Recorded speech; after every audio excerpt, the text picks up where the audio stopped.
Hello, everybody. Scott Golden here, Golden Opportunities Coaching. Welcome to those of you who are new. Welcome back to those of you who are seasoned veterans of what we do around here. We break down psychological, emotional, spiritual, and coaching related topics in an audio format every day.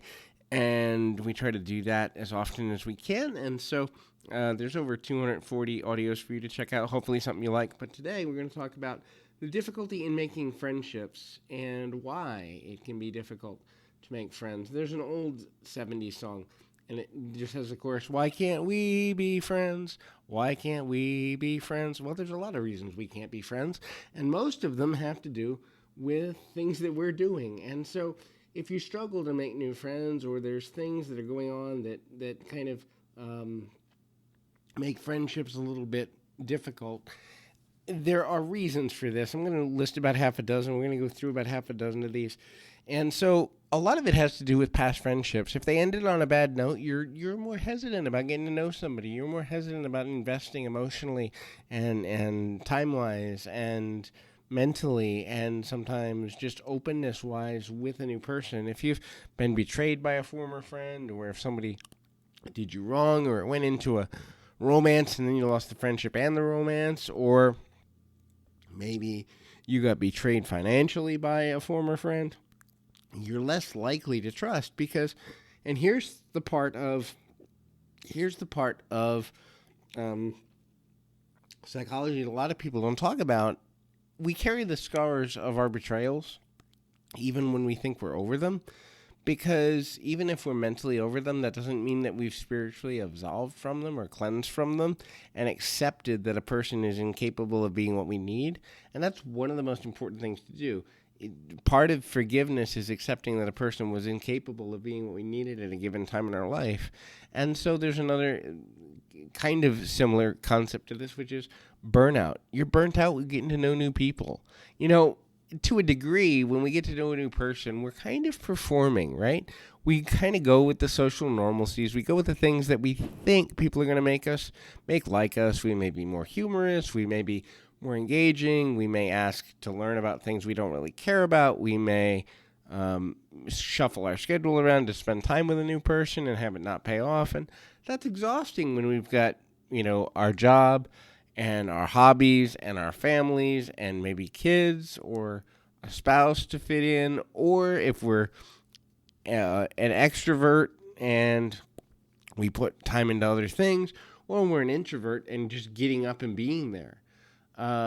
It can be difficult. Another one is a lot of times we make relationships more about just getting by and having somebody there than a real lasting friendship. So it's kind of the, hey, good to see you. I don't remember your name, but good to see you anyway, versus the, you're really invested in getting to know somebody, because that investment is a 50-50 proposition in the beginning.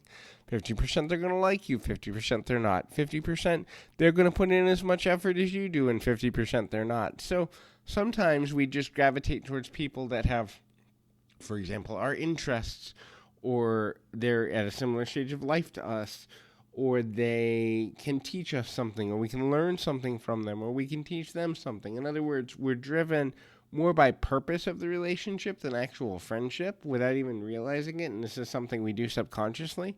And then we don't realize it, but what happens is we're always in one of two phases in a friendship. We're either growing the friendship to become closer, or we're outgrowing the friendship because we're not moving in the same direction in the same way. And it's not necessarily a bad thing, except if we're not, while we're outgrowing certain friendships, if we're not cultivating new ones, there's a good chance we'll end up lonely. The next one is one that I'm super hard on, and for the Gen Zers and the millennial folks and all these that are listening to this, technology has in great part ruined. Then why am I going to put the time into doing just that? Why am I going to put the time into getting to know somebody if it's not going to pay off, or if it doesn't have long-term value to me as a person? If I can't guarantee or come close to guaranteeing that I'm going to gain from a friendship, then I'm just going to text the person. I'm just going to Facebook the person. I'm going to like one of their photos on Instagram. I'm not going to spend time talking to a person when I can do something in 30 seconds that shows that I care, supposedly, right?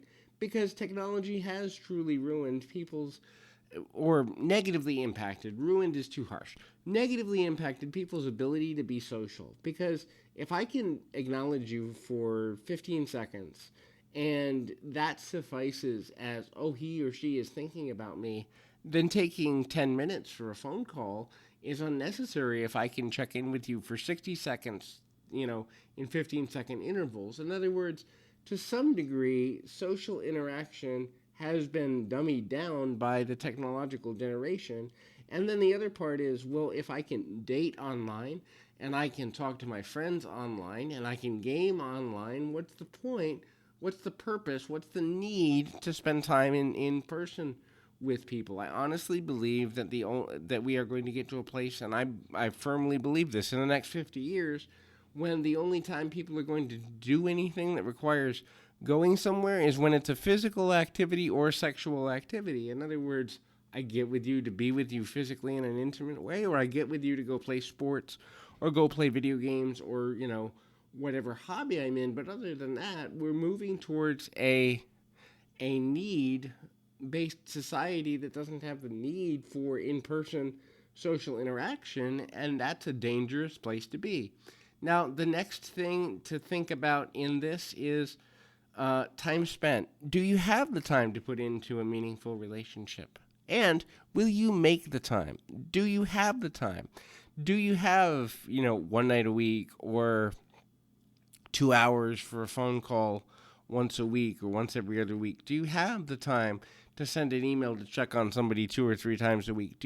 Will you make the time, or is your schedule already so exhausted and so overblown that really taking the time to put into a relationship is just not on your agenda? And sometimes people don't even realize, I'm lonely and I want more friends, but I've got bowling league on Mondays, and I've got football on Thursday night, and I've got this and I've got that, and I've got kids, and I've got overtime work on Friday, and then the time isn't there.